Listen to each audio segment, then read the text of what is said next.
اپنی سیفٹی کے لیے جیل ٹرائل نہیں کیا جاتا. جیل ٹرائل کرنا بالکل اللاجیکل ہے, انکانسٹیٹیوشنل ہے, اور اس کو ہم نے آج ہی چیلنج کر دیا ہے کہ یہ کارروائی جیل میں نہیں کی جا سکتی اور یہ پروسیڈنگز جیل میں نہیں ہوں گی, یہ اوپن پروسیڈنگز ہوں گی اور ریگولر کورٹ میں ہوگی. آج سے پہلے بھی تقریباً 11 ماہ میں تقریباً 200 مرتبہ عمران خان صاحب مختلف ہیئرنگز پر آتے رہے اور اپنے رسک پر آتے رہے, اور خدا نخواستہ کبھی بھی کوئی سیکیورٹی کا بریچ نہیں ہوا. سو ہماری اس استدعا پر, اس ایپلیکیشن پہ کہ جیل ٹرائل جو ہے وہ قطعی انکالڈ فار ہے اور نامنظور ہے, 2 تاریخ کو منڈے کو اس پر نوٹسز ہو گئے. اس ایپلیکیشن کو منسٹری آف لا کے نوٹیفیکیشن کو سیٹ اسائڈ کرنے کے لیے کہ اس پر باقاعدہ بحث ہو. اب ساتھ ہی ساتھ میں آپ کو آج کی ہیئرنگ جو ہیں میں آپ کو وہ بتا دوں کہ آج کی کارروائی کیا ہوئی ہے.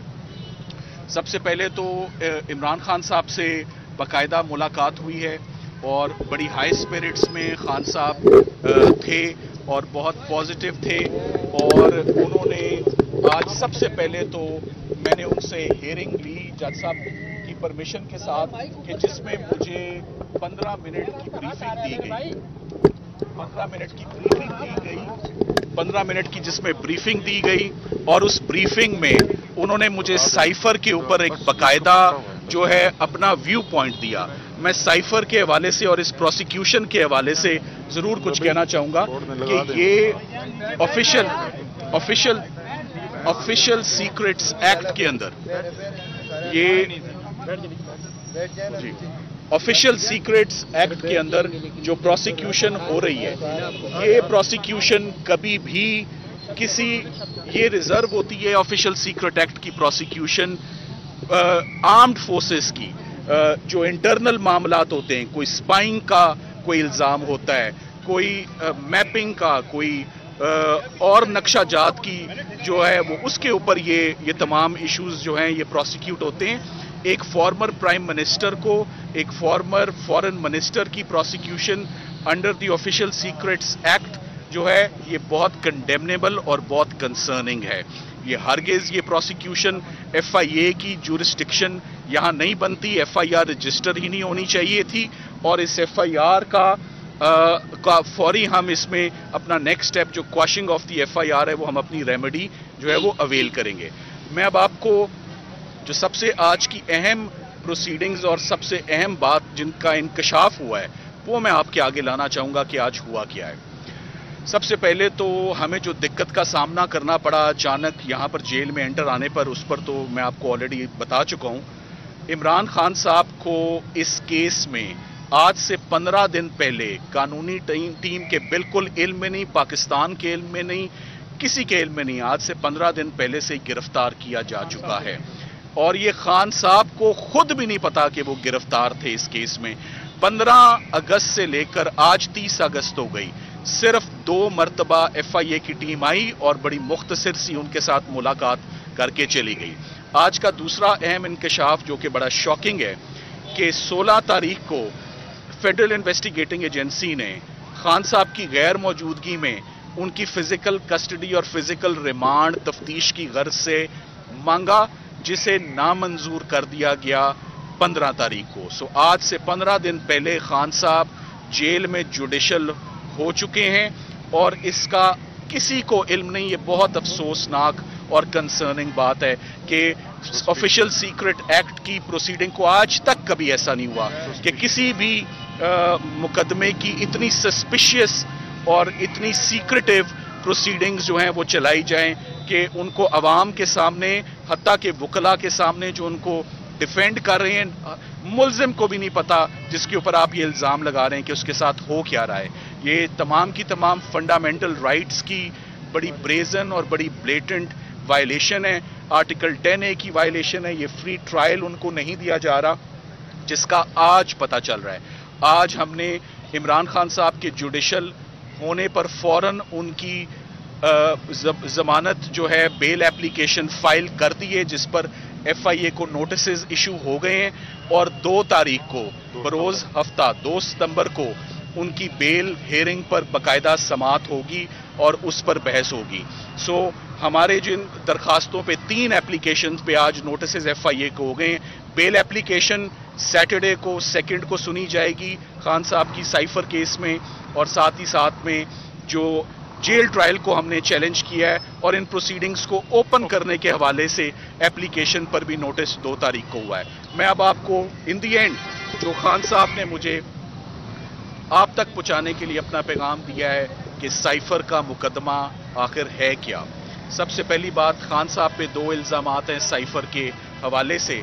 नंबर 1 कि उन्होंने साइफर को अपने पास रखा हुआ है कहीं छुपाकर, और नंबर 2 उसका गलत इस्तेमाल किया। मैं इन दोनों बातों पे आपको उनका मौक़िफ़ आपके आगे रखना चाहूँगा। साइफर की, जैसे कि आप सब लोग जानते हैं, अब ये बहुत दफ़ा बात डिस्कस हो चुकी है, मंजर आम पर आ चुकी है। साइफर एक डिप्लोमेटिक कॉरेस्पॉन्डेंस है, एक एक्सचेंज ऑफ कम्युनिकेशन है।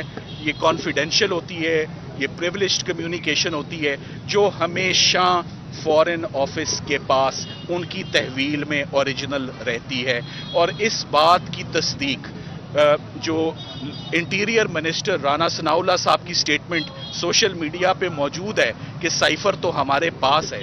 तो अगर साइफर आपके पास है और वो ओरिजिनल डॉक्यूमेंट आपके पास है, साइफर का ओरिजिनल डॉक्यूमेंट फॉरेन ऑफिस के पास मौजूद है। तो फॉरेन साइफर की जो 4 कॉपियां बनती हैं, उनमें से 1 कॉपी जो है वो खान साहब के पास आती है।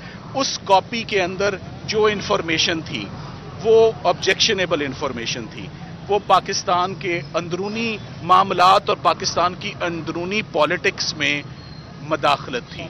और उस मदाखलत को, उस साइफर को बाकायदा, सबसे अहम बात जो मैं आपसे शेयर करने जा रहा हूं, ये ऑफिशियली कैबिनेट के आगे, पूरे कोरम के आगे इस साइफर को रखा गया, इसको डिस्कस किया गया, और कैबिनेट की प्राइम मिनिस्टर साहब की मौजूदगी में उस वक्त की लेजिटिमेट गवर्नमेंट ने साइफर को डीक्लासिफाई कर दिया, और उसके minutes of the meeting cabinet division के पास मौजूद हैं। सो जिस दिन साइफर डीक्लासिफाई हो गया, उस दिन ऑफिशियल सीक्रेट ना रहा, और जब वो ऑफिशियल सीक्रेट ना रहा, तो आज हम लोग लीगल टीम यहाँ क्या कर रहे हैं, ये मुकदमा किस बात का है, FIA यहाँ पर क्यों है, और समात क्यों है, और गिरफ्तारी क्यों है, ये बहुत अफसोसनाक बात है। सो साइफर के लिए ये 2 जुमले ही बहुत हैं कि इसको कैबिनेट ने डीक्लासिफाई किया, और जिस दिन ये डीक्लासिफाई हो गया, ये ऑफिशियल सीक्रेट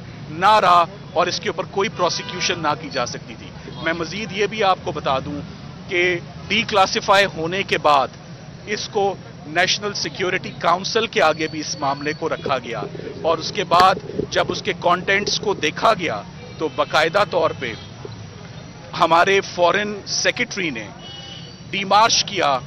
जिस डीमार्च में आपको सादा जुबान में बता देता हूं, वो एक प्रोटेस्ट होता है, वो एक गिला होता है, वो एक शिकायत होती है जो हमारा फॉरेन ऑफिस किसी और फॉरेन कंट्री को देता है कि आपने ऐसा क्यों किया है। तो जब वो गिला भी दे दिया और सिक्योरिटी काउंसिल ने दिया और कैबिनेट ने इसको अप्रूव किया और वो डीक्लासिफाई किया, तो उसके बाद ये सारी की सारी प्रोसिक्यूशन जो है वो पूरी की पूरी नीचे कोलैप्स करती है, और बगैर किसी जवाज के ये कार्रवाई हो रही है। ये मुकदमा क्वाशिंग ऑफ FIR का मुकदमा है, और इसके ऊपर हम अब अपनी बहुत जल्द अपनी कानूनी रेमेडीज जो हैं वो अवेल करेंगे। मैं उम्मीद करता हूं कि खान साहब इस मुकदमे में ज़मानत पर बहुत जल्द रिहा होकर बाहर आएंगे, क्योंकि इस मुकदमे में कोई भी इल्ज़ाम, कोई भी जुर्म उनकी हद तक उसका इतलाक़ नहीं होता। मैं इस बात पर भी हैरान हूं कि खान साहब का अगर एक मुकदमे में जुडिशल रिमांड हो चुका है और रात की अंधेरे में वो हुआ, ये गिरफ्तारी क्यों ली गई है इस मुकदमे में।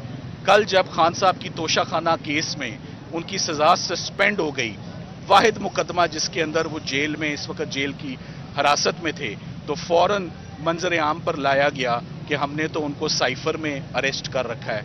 ये मेलाफीडे है फेडरल इन्वेस्टिगेटिंग एजेंसी की, और ये उन्होंने जिस अंदाज में, जिस ऑब्जेक्शनेबल अंदाज में ये तमाम प्रोसीडिंग्स कल से लेकर आज दिन तक जो वाकयात रूनुमा हुए हैं, और जिस तरह ये आज की हेयरिंग यहाँ पर जेल में हो रही है, ये बात बहुत अनफॉर्चुनेट है। اور ہم اس پر باقاعدہ 2 تاریخ کو ہم یہ تمام اپنے خان صاحب جیسے میں نے کہا ہائی اسپرٹس میں ہیں اور وہ بالکل کسی بھی چیز سے پریشان اندر نہیں ہیں، بلکہ باقی جو انہوں نے اپنے جیل کے حالات ہیں، میں اپنے باقی دوستوں سے ریکویسٹ کروں گا کہ وہ آپ